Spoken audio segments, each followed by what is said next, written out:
Imagine a world where more women had the time to fully explore their genius. Welcome to She Rebel Radio, the UK's podcast for women leaders and founders ready to unlearn conventional rules and lead their businesses of significance.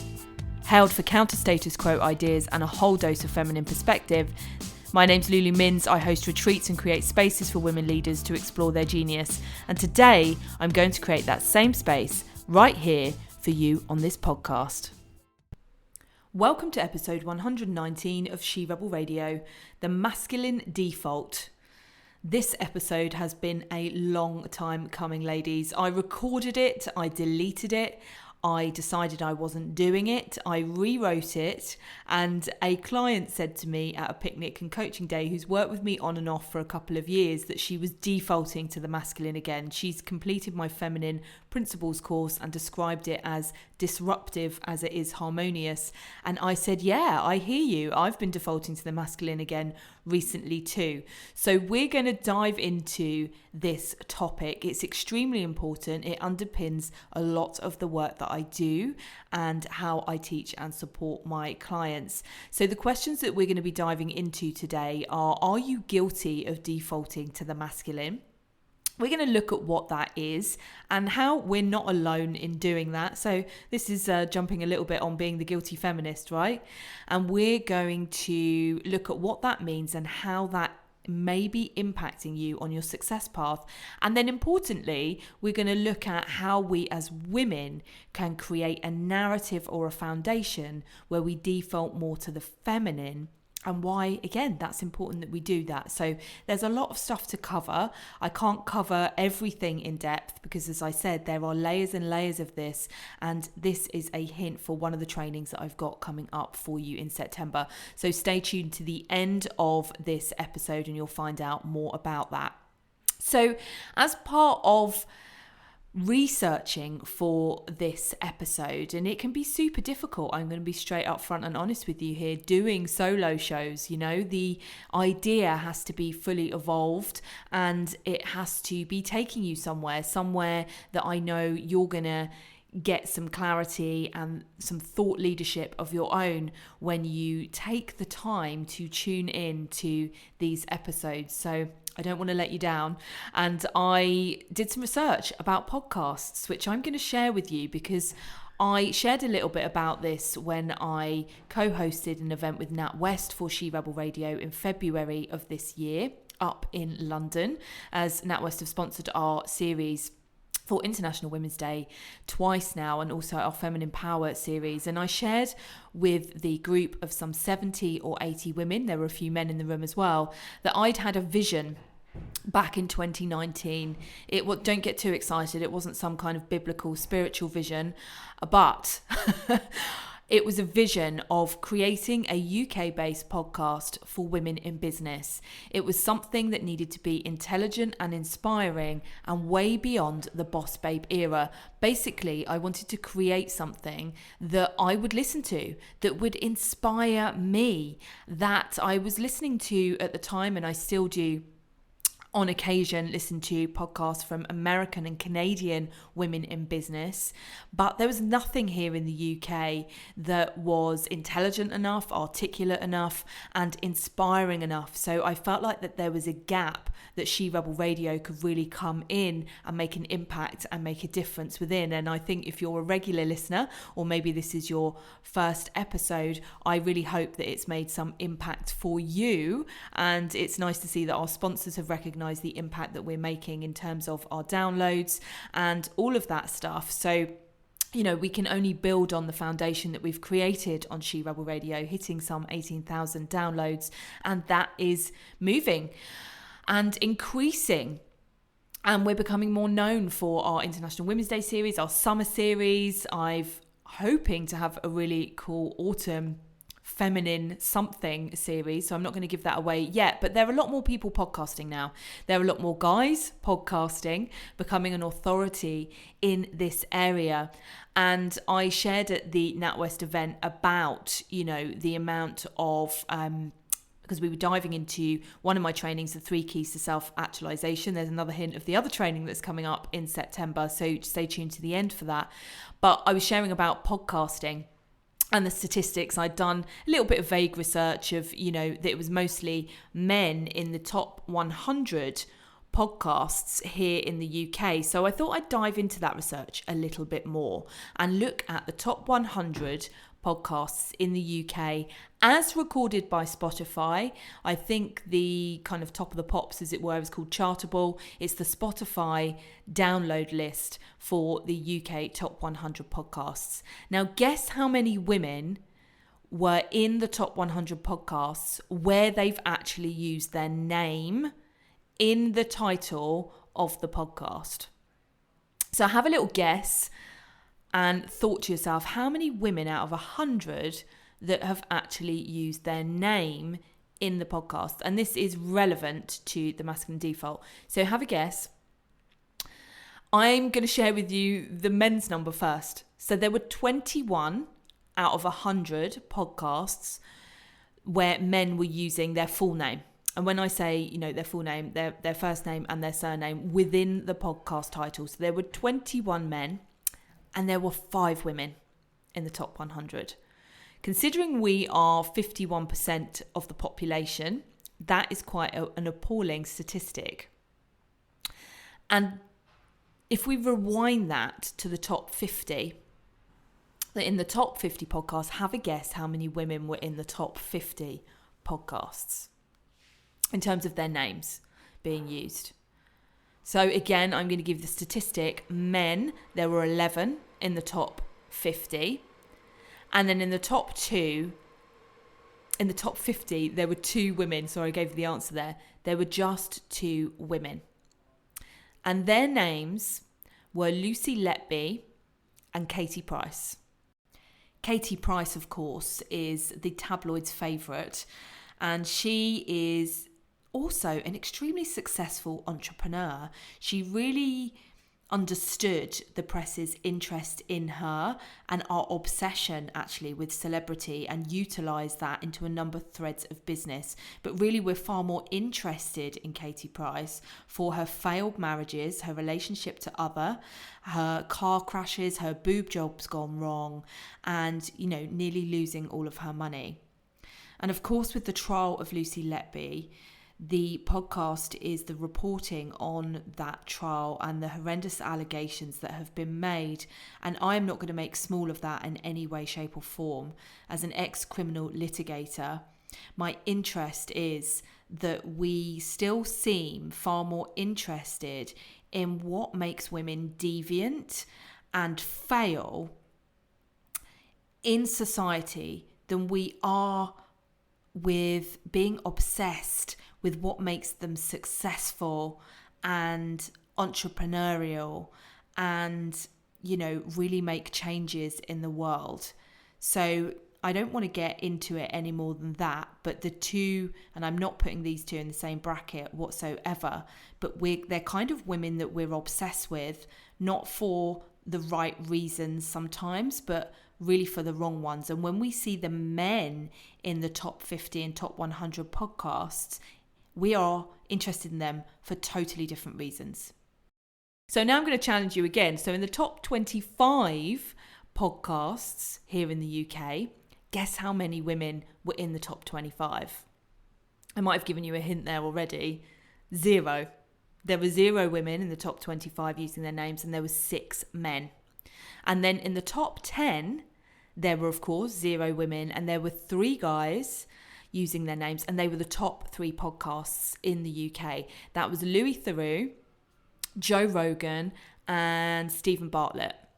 So in the men's category of 21 out of these 100 podcasts using their full names, being in their authority, in the expert, as I've said, with the older study that men are socialized to be someone, whereas women are socialized to be in service to someone or others, we see a really interesting mix of journalists, comedians, entrepreneurs. Joe Rogan is known for being a podcaster in his own right. I don't know any women who are known for just that one thing. And I think he's done other things as well. But we've got Sportsmen, we've got, even I think it's in the top 11, two guys, I can't recall their names, but that are talking about parenting. You know, women haven't even got the parenting category in the top 100 podcasts. So it is men in their authority, in positions of prestige, as the experts in these areas, be that comedy, and there's one off the menu where they're talking about food stuff, and they're two comedians, but they are, talking about food and all of that kind of stuff. Louis Theroux, obviously, I love him, just like everybody else does. Incredible journalist, incredibly interesting, empathetic to the stories that he shares, but it's shocking that we do not have more women. And I should share with you, actually, the other three women that are in the top 5 that are in the 100 is Emma Chamberlain. I didn't know who she was, I have to admit. She is a kind of internet sensation. She is American. All of these three are American, by the way. And I think she's 22. She's, YouTube. She is a model, all of that kind of stuff. And we've got Mel Robbins, who is amazing. I love her personal development stuff. And we've got Catherine Ryan as well, the comedian. But again, all American, Canadian, not British, not women who are experts here in the UK in a particular area. So, I know we're much smaller than America, but it doesn't say much for inspiring us as women to be in our authority, to be the experts, and to be the female or the feminine default. And the two women in the top 50, as I said, are, kind of there for kind of not so great reasons. And I'm not putting Katie Price in the bracket of Lucy Letby, but in terms of those typical women being demonized by breaking the status quo and committing, horrendous offences, and then Katie Price for titillating men, etc. And also, of course, all the personal development and mindset gurus, apart from Mel Robbins, are men as well. We've got Jay Shetty, there's a mindset guy, so it's just men being placed as the authorities in all of these areas. And in the book Invisible Women, she talks about, male being universal and female being niche. So the male being the universal category that is supposed to apply to everybody, and anything that's female, feminine is niche. But we know that, and certainly the work that I teach, that we need both of those things, the feminine narrative and the masculine. And if the masculine is the default, we're going to explore what that means in a minute. It means that the feminine tends to be brushed to the side. It's not seen as important in ourselves or in society. So looking at the masculine default, I shared all those podcast stats with you and spent some time doing it because it fascinated me, and it really is an indication of how society values the masculine as the experts and men as the experts, and how men use their full names when they're in their areas of expertise. And perhaps we as women don't so much, and there's a reason for that. But I'm going to challenge you at the end of this podcast to consider how you're showing up in your business or in your leadership position with your actual name. So the masculine default, and how is it hindering you? The masculine default is a gender bias that rewards characteristics and behaviours more typically associated with men. So those behaviours and characteristics are rewarded, they are standardised, they become standard practice, and they are considered as the right way of doing things. So being competitive and hierarchy being an example, a lot of the systems and structures that hold up society are hierarchical in nature, and they are competitive in nature, although we're seeing a shift of those. But those characteristics and behaviours, we see it in sports in terms of competition, wanting to win, wanting to be the best at, wanting to be the thought leader of, this is rewarded, it's standardised, and it's considered the right way of doing things. And I feel like the podcast top 100 there kind of indicates that men are the leading categories in so many different areas of this. Whereas if you are a woman that uses or feels more comfortable, I should say, with more feminine based traits, then these can not be recognized. These might not be recognized either within business or in a leadership position, or they're seen as incompetent if they are recognised. They're not seen as a competent trait for you to be in a position of leadership or a higher position of business or a higher position in the podcasting ranks or whatever it may be. It may be seen as woolly and fluffy, or you're not the expert and someone that's been doing it for less time than you is.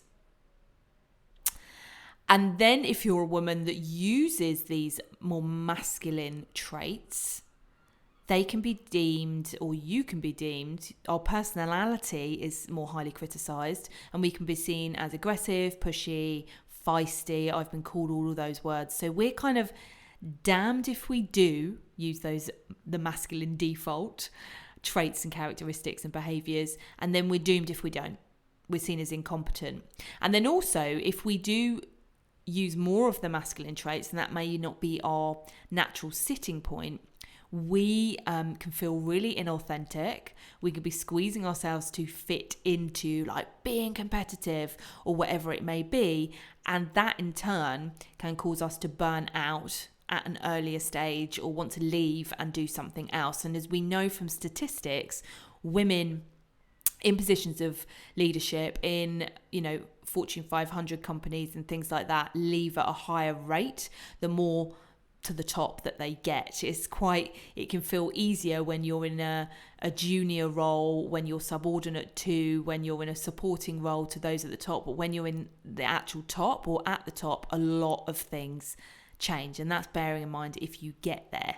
So you be squeezing yourselves to fit into those masculine and male traits and characteristics that are already there and already exist. And the Oxford University study that I mentioned in the last episode actually talks about, and I think, they only, in inverted commas, explored this with around 20 female CEOs. And we've been doing a lot of that on She Rebel Radio since we launched in 2019, having incredible women running incredible businesses on this podcast, that those women, instead of overcoming the gender norms and expectations, actually transcended them and blended the masculine and, feminine traits to create a unique set of principles and styles of leadership within themselves, which was so interesting to me as I've been teaching feminine-based principles to clients, having my own journey with that since about 2016. And that was coming out of a very male-dominated environment and wondering, what is a different way that we can do this?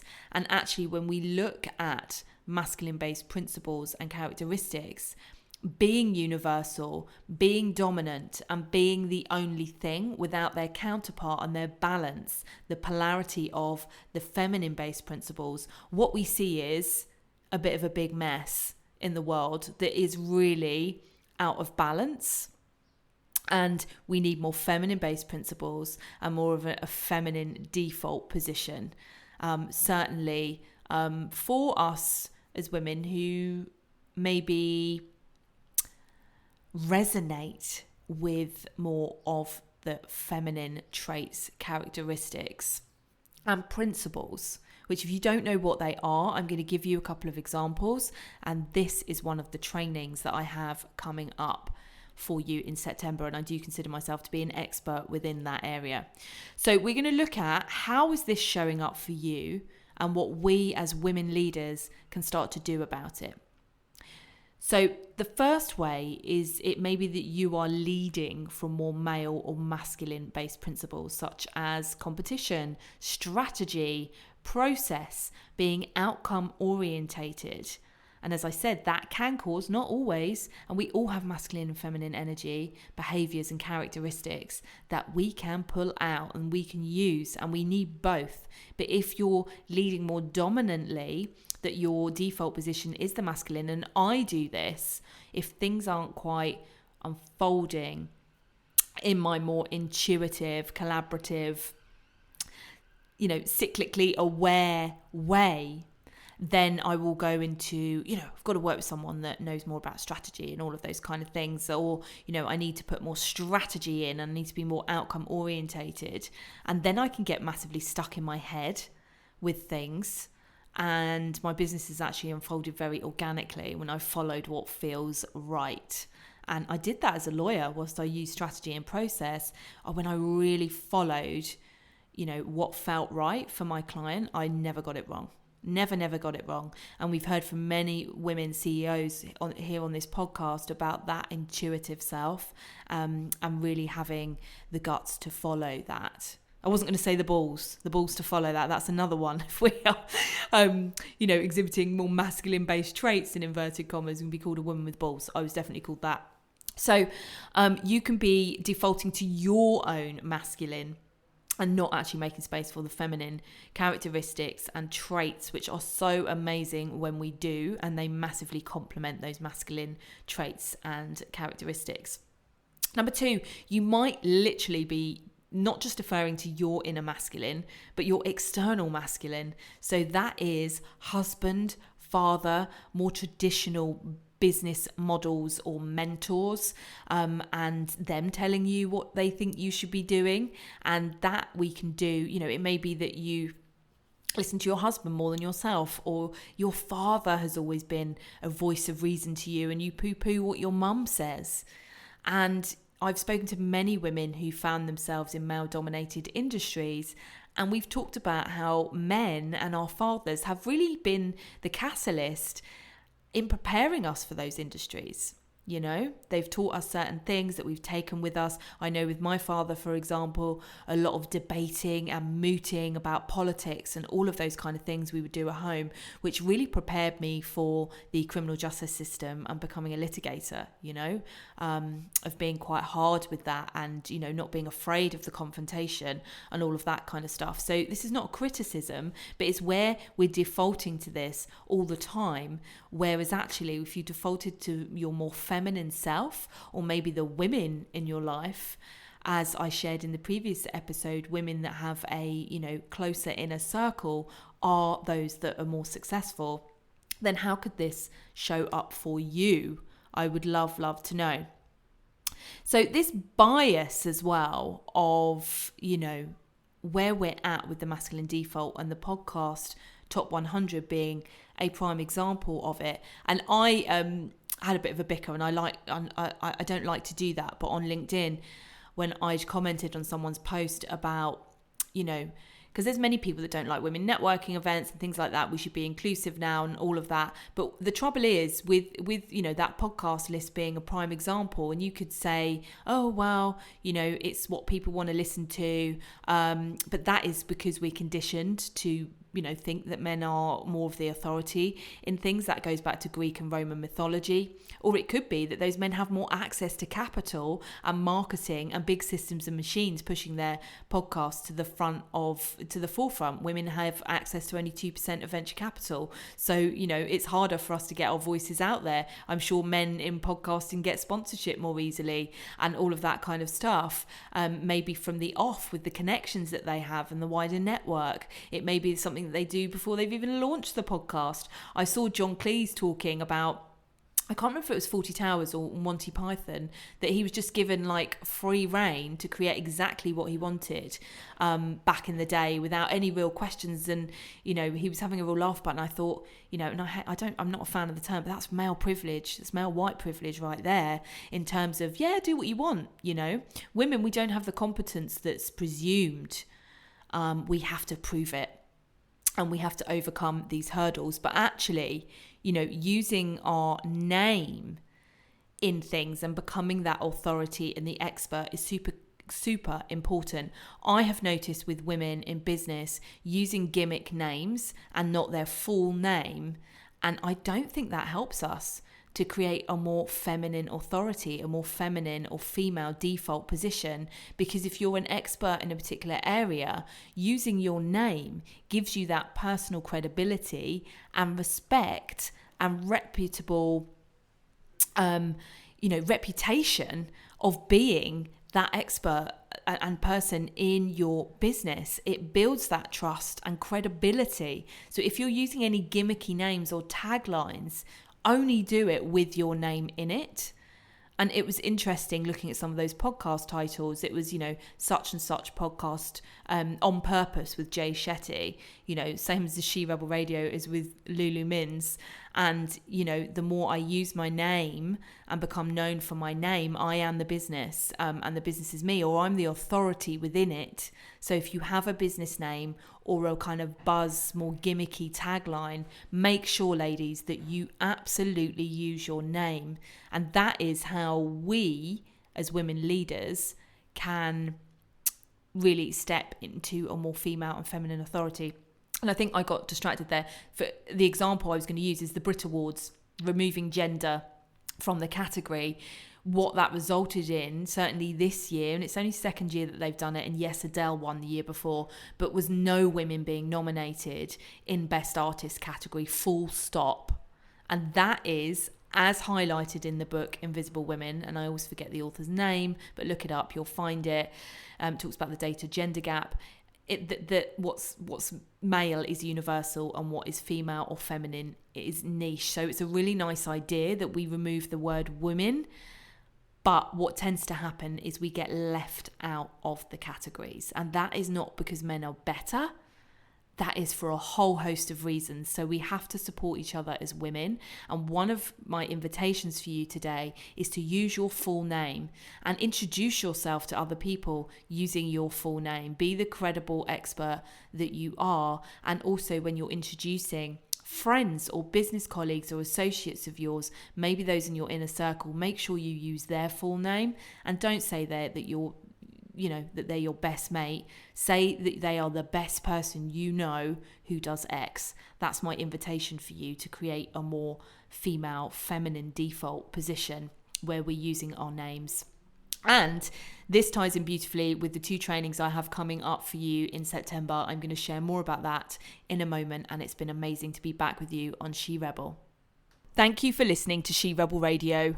I've been Lulu Minns, and before you go, I'd love to invite you to join me online in September for 2 essential Women in Leadership trainings: the 3 Keys to Self-Actualization and the Feminine Leadership Principles.